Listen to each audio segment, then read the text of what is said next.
episode 116, I'm delighted to be joined by former NBA performance coach and now keynote speaker and author Alan Stein Jr. On this episode, we discuss his journey to building his client base to include NBA MVPs Kevin Durant, Kobe Bryant and Steph Curry, what it's like learning from the best in the world, coping with expectations, building your circle, and so much more. I hope you enjoy. Hi Alan, thanks a million for joining me on the podcast. Oh my goodness, it's my pleasure. I'm looking forward to a fun conversation. Before we get into everything, would you mind giving a quick elevator pitch to the listeners who might not know who you are? Be happy to. So I'm a former basketball performance coach, converted to a keynote speaker and author. I spent most of my career working with elite level players and coaches in the game of basketball, and I now translate the strategies and lessons and disciplines and mindsets that I learned from them. And I teach folks how to apply those to their business and to their lives. Okay, very good. Starting off then, how did you get involved with coaching? I know you've pretty high level clients, there's some great pictures behind you, but starting off, who kind of gave you that influence to kind of get into coaching and training?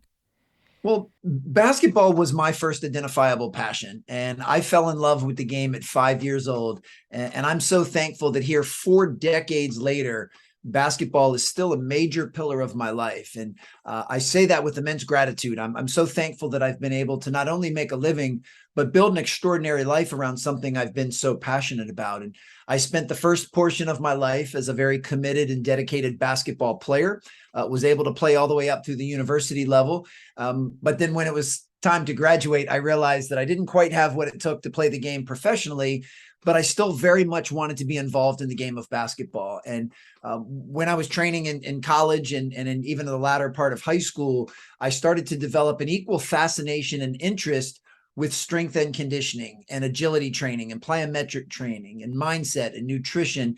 So when I graduated in the mid 90s, I figured what could be better than combining my first love of basketball with this newfound love of performance training. So I decided to become a basketball performance coach. And I chose to specialize primarily at the youth and high school level, because that was an age that I felt I could make a meaningful impact in their lives above and beyond what I helped them with as far as, craft. And thankfully, I was able to work at 2 high schools here in the Washington, D.C. area that have produced over a dozen players currently in the NBA. The most notable of which was Kevin Durant. And being able to work with such elite level high school kids opened up some doors for me with Nike, with Jordan Brand, and with USA Basketball. And that's what allowed me to work events for some of the guys you see behind me, Kobe Bryant, LeBron James, Stephen Curry, Steve Nash. So my journey is rather unique in that I've got to see what it takes behind the curtain to ascend to the top of the mountain. But I've also got to work with guys that were already at the top of the mountain and what they did to stay there. And as I mentioned before, that's what I consider my job now, is to translate those messages and strategies and teach people how to utilize those same principles. When you think back to getting started and kind of realizing that pro basketball might not be an opportunity to where you've come to now, what's been the most fun part of the journey for you, Alan? Is it the initial stages? Is it the middle? Is it where you are now? What's the most enjoyable part for you? For me, it's the relationships. I'm very much a people person, and I enjoy the relationships. I enjoyed the bonds that I got to create with the players that I was working with the coaches that I was helping. And those are some of the most influential relationships that I've ever had. And I've kind of carried that into my current work, and love the fact that my vocation allows me to meet new people like you who are, on the other side of the pond. I mean, we're literally worlds away. But because of social media, because of the internet and some things, that have allowed folks like you and I to connect, that's probably my favorite part. And I am so grateful for the fact that I've had so many people pour into me and teach me different lessons that I get a lot of satisfaction out of paying those forward and teaching others and passing these things on. I mean, there's 2 things to note about the stuff that I share, whether I share it on stage or I share it on page. The first is I'm not making any of this up. I'm not coming up with any of this. This is all stuff that I have learned in my journey, and people have been kind enough to teach to me. So I haven't invented any of these ideas. Now, what I have done is I've taken some of these principles and I've run them through the filter of my own life, and I've packaged them and described them and taught them slightly differently and put my own twist on it. But the principles of leadership and culture and cohesion have been around a lot longer than I have, and will continue to be around a lot longer after I go. So I'm ultimately a steward to pay this stuff forward. And then the other part that's real important about what I share is that I'm not coming from a place of mastery. All of the principles and things that I put in my work doesn't mean that I've mastered them. I'm not an expert and I'm not a guru. I'm humbly working on all of this stuff the same way that you are, the same way that your listeners and your viewers and your following are. And I can say, though, that I'm proud of the path that I'm on. I'm proud of the progress that I've made, and I'm excited about the direction at which I'm headed. But all of the things that your listeners find challenging, I promise you I find challenging as well. And no one is immune to adversity. No one is immune to kind of learning some of these things the hard way through trial and error. So I revel in the opportunity to be able to do that. Mm-hmm. Something I like to do in the podcast is kind of question, certain theories. And one that keeps coming up sometimes is kind of that question of, are great athletes born or made? What is your opinion on that? I believe, like most things, it's a combination. I try not to play too far into the extremes of absolutes. When we talk specifically about athletics, where there is clearly a physical component, it certainly helps to be born with genetic predispositions that allow one to excel. I don't think anyone, including the king himself, could argue that LeBron James was born with some physical abilities and potentials that most people aren't born with. But that's only part of the equation.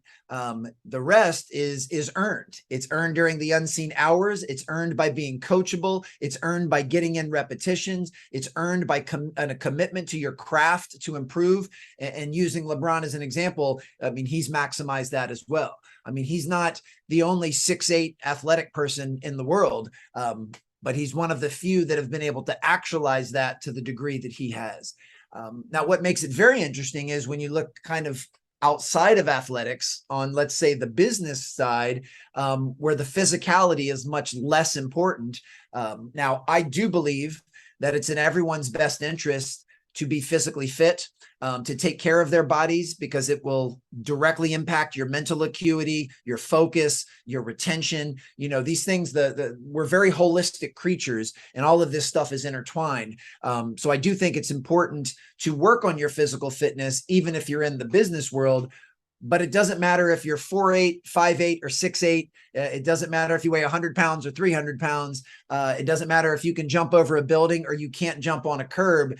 It doesn't matter. All that matters in the business world is kind of what you have between your ears. So I like that because it kind of negates any predispositions that maybe you weren't born with athletically. And, certainly in sports, occasionally you'll see an extreme example. You'll see a player in the NBA that's 5'7", but it's so rare that I think we can conclude that to play in the NBA, it's in your best interest to have a certain level of height, a certain wingspan, and a certain level of athletic ability to make that happen. But those prerequisites don't exist in the business world, which I find empowering, which means anyone has the potential to kind of pursue their dreams and to make things happen on that side of the fence. Mm-hmm. When you look at the business world then, and I've asked nearly every guest this question, is what separates the elite operators, performers, whoever, athletes, it could be that you could put in any term there, from the rest? Is there a distinct difference you see in terms of, or maybe in a pattern with the characteristics that you see of really successful people? Absolutely. And a few that come to mind. One is the ability to dream big, is the ability to try to step outside of many of the self-imposed limiting beliefs that we as human beings inherently gravitate towards. I know, speaking from the first person, that's been something I've been challenged with my entire life, is some of these self-imposed limiting beliefs. And when you look at someone, and I know they're polarizing figures, so I'm not saying this to condone anyone, but you look at someone like a Steve Jobs or a Jeff Bezos or an Elon Musk. What part of what makes them so remarkable is they don't believe there is any limit to what they're capable of doing, any limit to the change that they can create. And that I think is kind of a prerequisite. I've also noticed that high performers, whether in basketball or business, have a strong respect for the fundamentals. They understand the importance of the basics and getting the basics right. I mean, at the foundation level of a business is you offer more in value than you ask for in payment. You over deliver on the product or service that you have to offer. You've found a problem where there's a need for what it is that you've created, and you found a way to solve that problem for that specific group. I mean, these are basic fundamentals of business. And the best understand that, and they don't try to skip those steps. They realize that's the foundation to which everything else is built. Similar to what I was mentioning before about the ability to dream big, it's also been my experience that the elite in basketball or business, they do a beautiful job of blending confidence with humility. They're very, very confident. Many of them borderline arrogant because they've put in the work and worked on mastering certain skill sets that have earned that confidence. However, the smart ones brush that with a stroke of humility, which means they're still open to coaching. They're still open to feedback, that no matter how good they get, they still think they can get better. Again, using Jeff Bezos as an example, I mean, Amazon is the biggest company in the world, and he's not resting on his laurels, and he's not resting on what he's already accomplished. He's still trying to grow Amazon even more and to go into different industries where he hasn't been, and literally change the world. So you can only do that if you have a certain level of confidence and humility blended together. And the last thing that I'll say unites high performers, whether basketball or business, is they are crystal clear on their North Star. They know what their goal is. They know what their mission is. They know what their vision is, but they don't spend a lot of time focused on that. They spend much more time focused on the process. And it's not that outcomes don't matter, and it's not that they don't use them for clarity and direction and for inspiration, but they don't wake up every single day fixated on the outcome. They wake up focused on the process and ultimately asking themselves, what can I do today that gets me a little bit closer to that goal? Or what resource do I need access to? Or what skill set do I need to develop? Or what mindset do I need to acquire in order to get closer to that? So, a perfect example, going back to LeBron James, like many NBA players, his goal is to win an NBA championship. But he doesn't, wake up every morning just thinking NBA championship. He says, what do I need to do today to inch myself a little bit closer and our team a little bit closer to accomplishing that goal? And when you can learn to somewhat untether from external goals and metrics and focus on the day-to-day process, behaviors and micro skills, you have a much better chance of actually making that happen. Mm-hmm. When you mentioned confidence and arrogance, Alan, what do you do then when somebody doesn't have confidence in their ability? I've come across different people in every, different aspects of life that are incredible at what they do, but they don't have any confidence or self-belief. How do you then give them the confidence to believe in themselves and their ability? Confidence comes from a few different areas in no particular order. One, confidence comes from demonstrated performance. When we can see ourselves being competent at what we do, it helps increase our confidence. So part of it is trying to put ourselves in positions where we can show that we're capable of doing something. If you're a basketball player, you work on basic ball handling drills and basic shooting drills, and you see the ball go through the basket. You see yourself able to switch hands when dribbling, and that starts to feed your confidence as you try to attempt, more difficult things. So the ability to showcase demonstrated performance. Another area that we help build our confidence is through preparation. The more work we put in during the unseen hours, the more likely we'll be confident when the time arises. You take somebody like Stephen Curry, who's not only the greatest basketball shooter of all time, but arguably the most prepared shooter of all time because of the work he puts in. And it's not an accident, and it's not luck. That young man has made millions of shots in empty gyms when no one is watching, which has helped feed his confidence when the entire world is watching.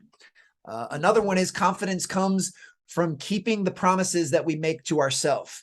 It's important to keep promises with others, but nothing is more important than the promises we keep to ourselves. If you tell yourself, tomorrow morning, I'm going to get up at 6 a.m. and I'm going to make 300 jump shots.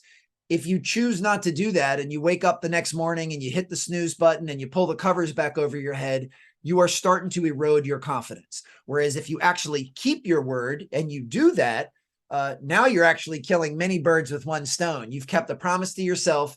You are preparing by doing that workout, and you'll most likely have some demonstrated performance when you're actually doing the workout. So that would be a perfect example of how a basketball player would build their confidence. And the last thing, which kind of is a combination of all of this, is our confidence comes from the little voice inside our head that we use to talk to ourselves. It's the story we tell ourselves. It's the narrative that we have, and if anyone listening right now is saying, well, I don't have a little voice in my head, it's the little voice that just said that to you. So yes, you absolutely do.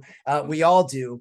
And we just have to learn how to make sure that the things we say to ourselves, which are arguably the most important things we'll ever say, are empowering. They lift us up, instead of what a lot of people do is we get very self-critical. We judge ourselves. We tell ourselves we're no good, and that will erode our confidence. And this is not a fake affirmation. This is not telling yourself I'm great if you haven't put in the work to deserve to be great. It's about being honest, but it's also about being kind to yourself and empowering. And it's been my experience that a good practice for all of us is to learn how to speak to ourselves the same way we would speak to a loved one.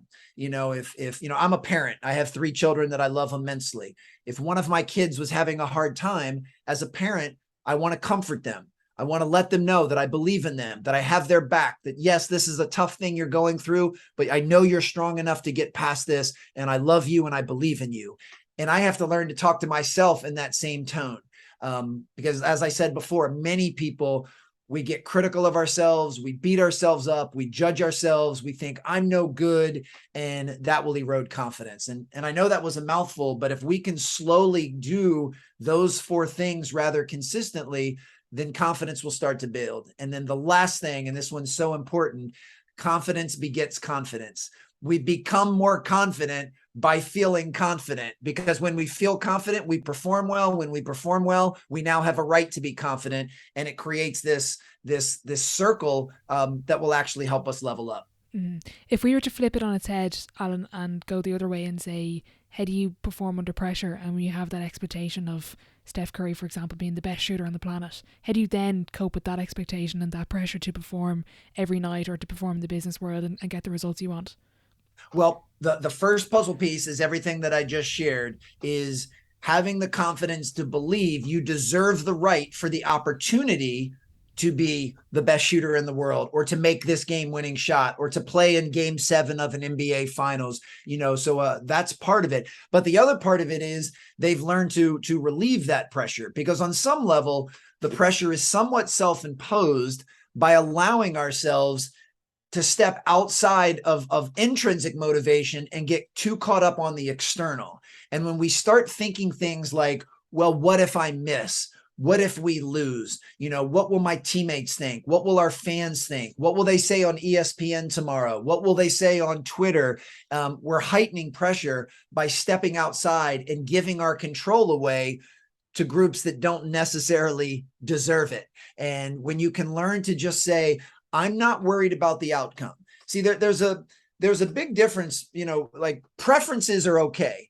Certainly if I was still a basketball player, it would be my preference that the ball goes in when I shoot it. That would be my preference. But I also have the humility to acknowledge that I don't always get my preferences, that it is not the universe's job to conspire to make me happy and make my life easy every moment of every day. There are going to be plenty of things that happen that are not my preference. It is my job to adapt to those things and to respond to those things. So one of the ways to relieve pressure is just to say, I'm going to prepare to the best of my ability. I'm going to do my best to rise to the opportunity that's in front of me. And whatever happens is going to happen. And it may not be my preference to what happens, but I'm okay with that. And there has to be a certain level of surrender to the fact that we don't know what's going to happen. And this is really hard for human beings in general. And I know this is hard for me, is leaning into the fact that the future is always uncertain, that we have no idea how things are going to unfold. But with that said, I can acknowledge that the future is always 100% hypothetical. We can never actually be in the future outside of language or outside of our own mind. I mean, in fact, you can't be anywhere other than you are right now, other than language and other than your mind. So one of the things that I try to do to increase confidence and to help dilute pressure is I understand that if the future is 100% hypothetical, why don't I hypothesize that things are going to go well? Why don't I assume that things are going to work out in my favor? So if I'm getting ready to shoot a free throw and there's 2 seconds left and the game is tied and the entire series hinges on my ability to make this shot, I could say to myself, oh my God, what if I miss? And I could actually picture all of the awful things that could happen if I miss. Or I can just say, how great is it going to feel when I make this shot? Both of them are completely made up. Both of them are 100% hypothetical. There is not an ounce of truth or reality in either one of those predictions, but one of them puts me in a better mindset and serves me, and the other actually debilitates me and undermines me. So if I'm going to make it up anyway, why not make it up in my favor? Why not just assume that I'm going to be the hero of this story? And then when that doesn't happen, because occasionally it won't, then I deal with it at that time. And I develop the grit and the resilience and the mental toughness and the strength to deal with and cope with the adversity or challenge. And of course, all of this stuff I'm saying with a huge smile and in a very matter-of-fact tone, none of this is easy, but where I'm very proud of the progress I've made is I now have an awareness when I find myself starting to think negatively or pessimistically or thinking this isn't going to work out well. I usually can catch myself pretty quick, have a little friendly, kind conversation with myself, and I can try to course correct. Out of interest, I specifically wanted to pull your experience on this, Alan, but developing your own circle, and they kind of speak a lot about it with athletes. Sometimes the circle can be the greatest thing ever and it can drag an athlete down, and the same in the business world. But from what you've seen, what are the mistakes or the kind of the correct ways of building your circle of trust around you? Sometimes it's friends, sometimes friends aren't the right people to have in your circle. What, from your experience of what you've seen, what advice would you give someone listening that's looking to develop their circle for what they're doing in their life? What a beautiful question, as all of these questions have been fantastic. So a few thoughts come to mind. One, I believe that you need to get crystal clear on who your inner circle is going to be, and you need to design it with intention and purpose. So don't just haphazardly, randomly hang out with whoever's close to you. Have very high discernment about who you let in the front door and who you keep out. I believe you should have as diverse of a circle as you can. If everybody in your circle looks, walks, and talks just like you, they're probably not going to be able to add much needed perspective, and I know the word diversity is a big word in around the world today. And I believe in diversity, but it's not just diversity of ethnicity. It's not just the diversity of religious views. It's not just diversity of age. It's not just diversity of gender. It's things like diversity of background, diversity of experience, diversity of thought. So, in an ideal world, my inner circle will consist of some people a little older, some people a little younger, some people that look like me, some people that don't, some people that have walked a similar path, some people that haven't. And I want that. I welcome that. The next part is you want to make sure you have an inner circle of people that care enough to tell you the truth as they see it. That when you do a good job, they'll tell you do a good job because they really believe it. But they'll also care enough to hold you accountable and call you out when you don't do a good job. That they're going to help you see some of your blind spots, and they're going to hold you to a very high standard of excellence. And they're doing it not because they have any hidden motive or any hidden agenda. They're doing it because they really and truly care about you, and they want to see you happy and successful and fulfilled. And, when you can surround yourself with people that care that much about you, now you're starting to create a really good inner circle. And, lastly, have an inner circle that is very aligned with who you're trying to become and where you're trying to go. And you want people to be real with you, and you want them to tell you the truth, but you don't need people that are going to step on your dreams. You don't need people to tell you that's not possible, or I don't think you can do that. You want honest feedback, but there's a difference. There's a difference between somebody that's kind of projecting their own insecurities and fears onto you, and somebody that wants to give you some honest feedback. And it's not always easy to discern, but when you can, that's really helpful. And if you can insulate yourself with this type of circle, it will just reduce so much friction as you continue to pursue your goals and become the person that you're trying to become. And the last thing I'll say is your inner circle most likely will not be the same for your entire life, that you're not necessarily signing these folks up for a lifetime contract. Someone may serve a purpose for just a season of your life, and then somebody else will come in and be a part of that circle. And you may have someone in your inner circle currently, and you start to grow apart. You have different needs, you have different interests, and they're no longer a good fit. You could have someone in your inner circle that maybe they've fallen on some really hard times and they're really having trouble acclimating to that. So they're projecting a lot of negativity and pessimism onto you because of what they're going through, and learning how to cut those people out, or at least keep them at arm's distance, is really challenging, especially if you really care about them. But I have so much discernment in making sure that the people in my life are helping lift me up and push me forward. They are not dragging me down or holding me down like an anchor.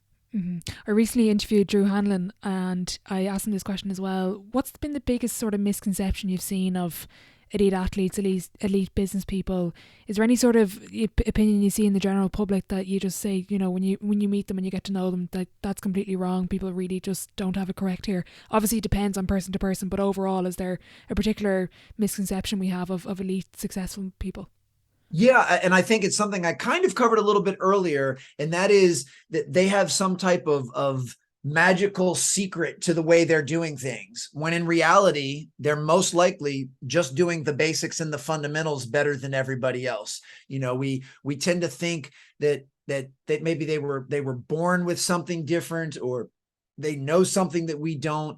And this is not taking away from any of their prowess or their intelligence. I'm certainly Elon Musk was most likely born with certain predispositions to the equivalent of a LeBron James, just not in the physical department. So I'm not saying this to take anything away from their natural gifts or their talents, but I think that's usually the biggest difference is, or the biggest misconception is, we think, they've got some secret sauce that they've been working on behind the scenes that none of us know, when in reality, they've been privy to all of the same books that you and I have, audiobooks, podcasts. I mean, all of the information is out there. That's the other thing that's so remarkable about the internet and about social media. There really are no secrets left. And anyone that says they have the secret is usually trying to sell you something. And most likely what they're selling you is something we already know. And I say this with a huge smile. My publisher doesn't like when I kind of disparage my own subtitle, but in my first book, Raise Your Game, the subtitle is High Performance Secrets from the Best of the Best. And I've always said that with a smile and a wink, because there is not a single thing in my book that is a secret. All of that information has been readily available, has been open and taught to me, and all I'm doing is paying it forward. So I don't really think there are any secrets to success. What I think we need to do is make a commitment to the basics and the fundamentals consistently, and the best of the best have been able to do it consistently for longer than most. When you get into the nitty-gritty of it, and how much does luck actually play a factor into someone's success story from what you've seen, Alan? Part of this would go on how you define it. I'm not a huge believer in luck by the traditional term. I think we make our own luck. Now, what I tend to use is the word fortunate. If someone were to tell me that I'm lucky, I don't want to ignore the fact that I've lived a life of privilege for a variety of different reasons. And, and we could go all the way back to when I was born, where I was born, who I was raised by. And I would never discount the fact that I have had a very fortunate life. But that's the word that I choose to use because I don't really believe in luck. I believe in cause and effect. So yes, have I had a lot of advantages in my life that have allowed me to do certain things? Absolutely. And I would never for 1 second pretend like everything I've had in my life is from my own creation. I've had so much love and support and advantages and head starts, but I don't consider any of that luck. That's just what's happened. But I am very fortunate. Same thing, you take somebody like Stephen Curry and there's 3 seconds left on the clock and he dribbles behind his back and he hoists it up from 40 feet away and he swishes it to win the game. People would say, well, that's a lucky shot. And I would argue that is not a lucky shot. He did exactly what was required according to physics in that moment to make the ball go in the basket. And he's done that so many times in practices and workouts that everything happened to align in that moment. So there's nothing lucky about that shot. He's very fortunate that he went in. I believe he's earned the right to hit a shot like that, but I'm not a big believer in just raw luck. But I will say that is completely my perspective. Anyone that does believe in luck or uses that term, I'm not disparaging that by any means. Everybody's got to look at the world through the lens that makes the most sense to them. What would be your personal definition or interpretation of the word success then? What's give us an insight into your interpretation of that word? Is working towards becoming the best version of yourself as consistently as possible and doing what you love with people that you love and work that you find meaningful. That's kind of my broader definition, which ultimately means I do believe that each and every one of us should have the right to define success for ourselves, and then the right to pursue that. And, when we get caught up in traditional definitions, which many times has to do with our job title, has to do with any type of financial success that we've had. In today's day and age, it has to do with your following or how many people subscribe or follow you on certain platforms. So it's easy to say, all right, look at this person over here. They make $1 million a year. They have 100,000 Instagram followers, and they are the president of their company. That person is a success. And I just think that's a dangerous slope. Yes, that person could be considered a success if they're doing what they love. They're making progress. They're becoming the best version of themselves. And those are just external byproducts of that.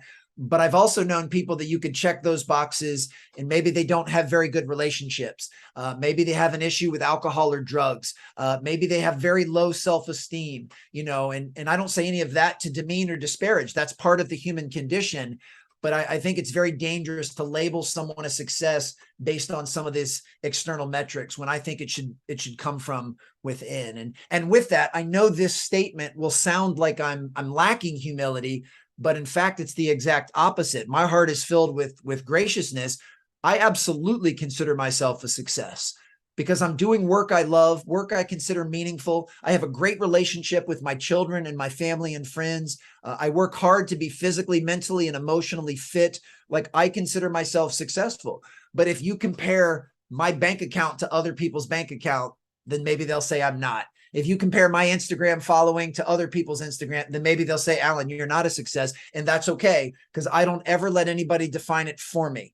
Everyone is more than welcome to have their opinion of me, but I would never give my power away and let someone else define whether or not I'm being successful. And last thing I'll say is, for me, success has a lot to do with fulfillment. I don't look at those things as mutually exclusive. I don't know, at least by my definition, that I would ever consider myself successful if I wasn't simultaneously fulfilled at the exact same time. Okay, interesting. That actually reminds me, there's a great conversation on JJ Redick's podcast, The Old Man and the Three. I'm not sure if you listen to it. And they talk about the sacrifice versus winning. And it's like, yes, you might win an NBA championship, but your personal life might be, crumbling around you. It's that the sacrifice of winning and being so successful sometimes takes away from your family, from your personal life, from it's so individual in terms of success and how we look at success maybe in a broader picture, what you've referenced, whereas Instagram followings, money, maybe we shouldn't be looking at that. We should have a different sort of view on everything, really. Yeah, absolutely. And ultimately what undermines this feeling of success and fulfillment is what you just brought up so insightfully. It's playing the comparison game. You put it this way, you could line up all 30 NBA teams, and let's take the worst team in the NBA, which I know the season just started, so it's probably too early to crown the worst team. But you could take the 15th man of the worst team in the NBA, and someone could make the case that that person is not successful. They're a scrub. They're a 15 man on the losing team. And then you could also turn around and say, yeah, but they're one of the top 450 players in the entire world. They are in the upper 0.01% of anyone that has ever dribbled a basketball in their entire life. So by that metric, they're one of the most successful of all time. I mean, think of any other profession where you have to be one of 450 people. I mean, it's a pretty exclusive club. So it just depends on how we look at it. So I can see both sides of it, and I can understand. And I could understand if you were the 15th man on the worst team in the NBA, why you might allow that to tell yourself, I'm not very good. I'm not very successful. But I would get you to look on the other side. I would shine a light on the fact that you were in the greatest league in the world for that specific sport, which makes you really, really rare. So I think it's important to have this perspective. And for me, I try very hard not to play the comparison game and comparing external validation, external metrics, and external accolades. What I do try and do is I do look at others and say, I want to emulate certain traits that they have. I want to work towards mastery of certain things. I have a few friends that are also professional speakers, and I admire and respect them and revere them greatly. I don't want to be them. I love my life. I don't want to steal their content, but I can look at someone and go, wow, they have an unbelievable mastery of their content. They deliver it in such a captivating way. They're brilliant storytellers. And those might be traits that I want to improve of my own so I can work towards becoming a better version. But to me, that's a different type of comparison game. And that's healthy to be able to say, this person is successful. They deserve their success. I'm not jealous. I'm cheering for them, but I'd like to become as good of a storyteller as they are. Or I'd like to be able to use humor as well as they do. So for me, that's where I kind of draw the line when it comes to comparing my life or myself to others. Mm-hmm. Speaking of mastery, the 10,000 hours rule, what's your take on that? I've heard some very different opinions on it recently. I think I think there's a tremendous amount of truth to it, but I think it's been taken out of context a lot.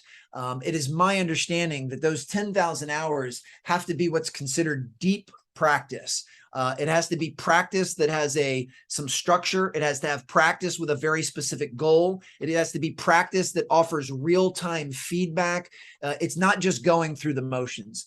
Where I saw this in the game of basketball is a lot of well-intentioned but misguided parents thought, well, if my child specializes in basketball and only plays basketball starting at 8 years old, well, 10 years or 10,000 hours later, when they're 18 and they're graduating from high school, then they will have mastered the game of basketball. They will earn a college scholarship, and they will save me as their parent a whole lot of money.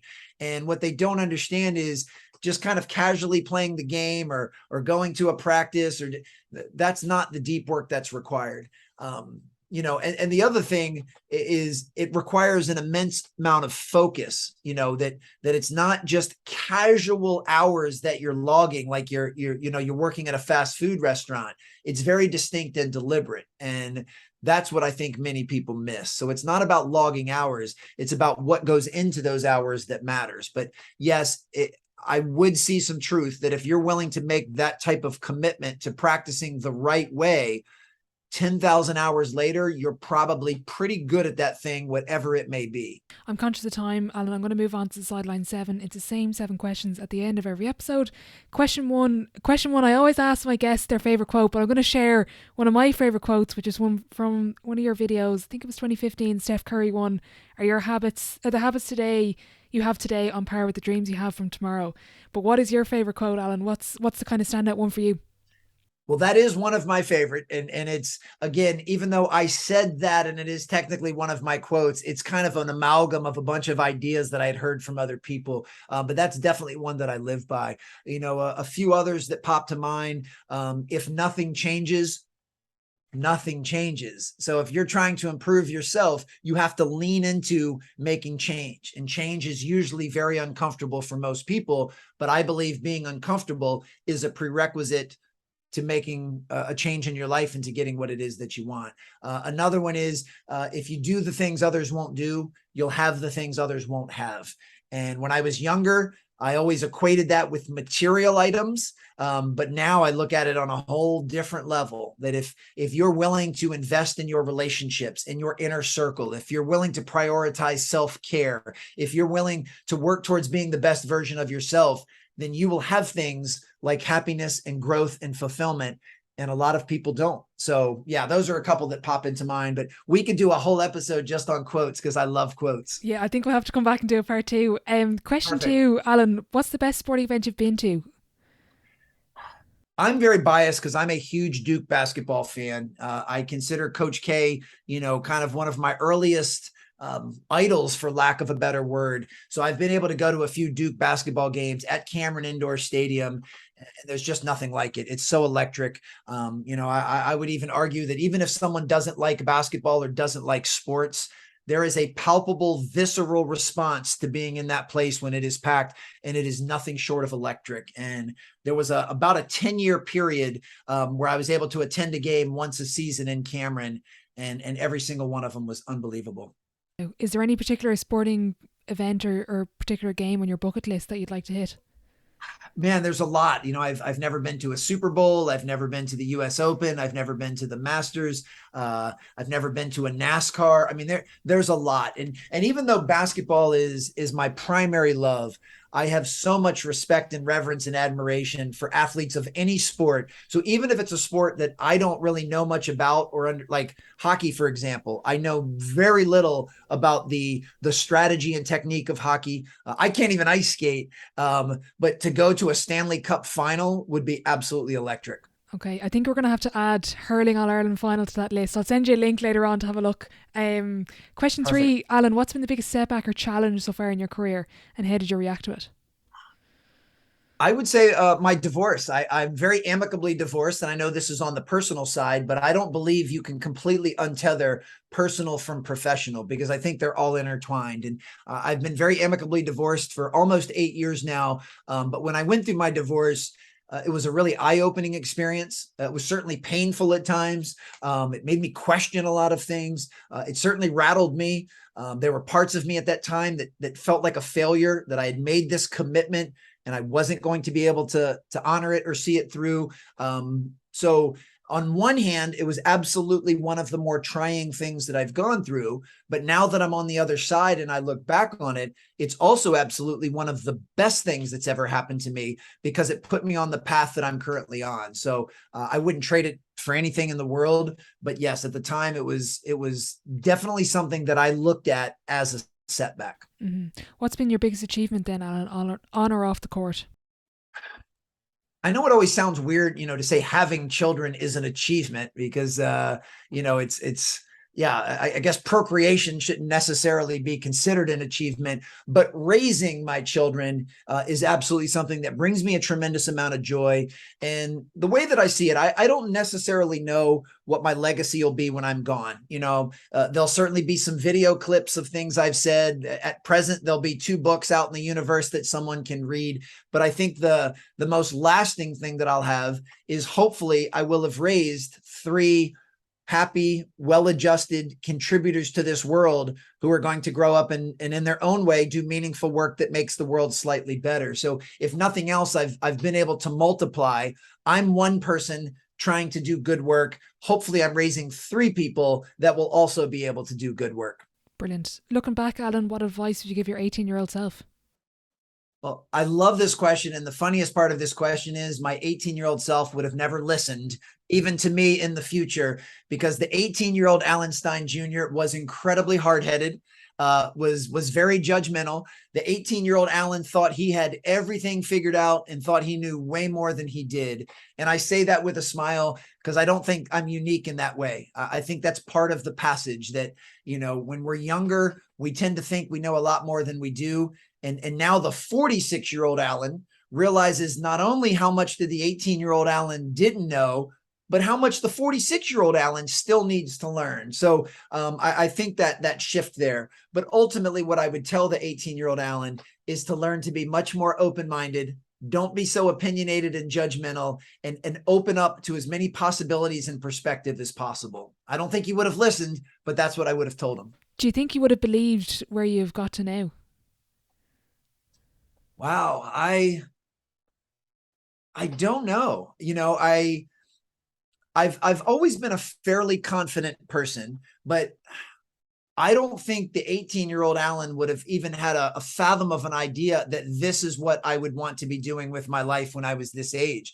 I think if you would have whispered in the 18-year-old Alan's ear, in 3 decades, you're going to be a keynote speaker and author, he would have been like, what are you talking about? Because that seed hadn't been planted yet. So I think the 18-year-old Alan would have believed that the 46-year-old Alan would be happy and successful, but I don't think he would have any clue in what regard. And this is always fascinating, talking about myself in the past tense, tense, and the present tense, which is kind of fun. Alan, who would be your dream dinner guest and why? And you can open up the table to a few people if you want. You can have a dinner party. Oh boy, there's actually several that I think would be really, really fascinating. One that popped up recently is Rick Rubin, who's a music producer, was really big in hip hop. He's been around for 40 plus years. I don't know if any of these groups will make sense to you. You appear to be significantly younger than me. And he kind of started Run DMC and the Beastie Boys and LL Cool J, but he's worked with Jay-Z, Eminem. I mean, he's iconic, and he's a really interesting guy, because I'm describing someone now who has literally changed the face of hip hop. And he is an older white guy with a long gray beard. Like, you would never guess that he was the one, but he's incredibly insightful, very wise. I think he'd be fascinating. I'm also a huge fan of Conan O'Brien, who, as being a late night talk show host and podcast host, he's met so many different people. He's one of the best improvisational comedians of all time. I think he would be really fascinating. Another one that jumps out is Sam Harris, who's somebody that I consider a really forward thinker. A lot of his work is kind of surrounded around atheism and his non-belief, if you will, but he's an absolutely brilliant debater. And I don't know that I could debate him on any topic in the world and hold my own, because he's so smart and so insightful and so quick. So those are 3 rather unique ones. I chose to steer clear of obvious things. I mean, I'd love to have dinner with Michael Jordan. I'd love to have dinner with Jay-Z or Eminem. I'd love to have dinner with Oprah Winfrey. There's a lot of people that I think would be interesting, but I'll stick with those 3. Brilliant. Final question before I let you go. If your life was a book, what chapter would this be called? Boy, I don't know of the name of the chapter. I know that it'll only be about midway through the book, because I think I'm about halftime of my life right now. I've done 46 years, but I don't see any reason why I don't have another 46 years on this planet. So whatever chapter it would be, it'd be kind of in the middle of the book. And I think we'll call this chapter, It's Time to Have Some Fun. I think for the first 46 years, I've certainly had a good time, but I've been very serious, and I've been very driven, and I've been very goal oriented. And now I realize that stuff was great, but let's enjoy life also. Let's have some fun. And that if you're not enjoying the ride, then kind of what's the point? So yeah, we can call that chapter, which will be right smack dab in the middle of the book. It's called Time to Have Some Fun. Brilliant. I'll be sure to leave your social media links and books in the description box below. But if anyone wants to reach out about anything or wants to ask you a particular question, where's the best place to get in touch with you? So my website is alansteinjr.com. I have a supplemental site, strongerteam.com. You can find either one of my books, Raise Your Game or Sustain Your Game, on Amazon or Audible or wherever you like to get books and audiobooks. And I'm very active, accessible, and responsive on social media at Alan Stein Jr. So the best way for someone to reach out is to DM me on Instagram or send me a direct message through LinkedIn. I'm very good about getting back to people. Would love to keep the conversation going with any of your listeners or viewers. If they have a question or something they want to share, that's the best place to get me. And I promise that I'll get back to them. Brilliant. Alan, thanks a million for joining me, and best of luck moving forward. We'll have to come back for part 2 with all the quotes, but thanks a million again. I would love that. It was my pleasure. Thank you. big thank you to Alan for joining me on the podcast today. I thoroughly enjoyed our chat and I hope you got something from it. I'll be sure to leave all of his links in the description box below. If you are enjoying the podcast, please do leave a rating and a review over on Apple Podcasts and Spotify, as it does help the show grow.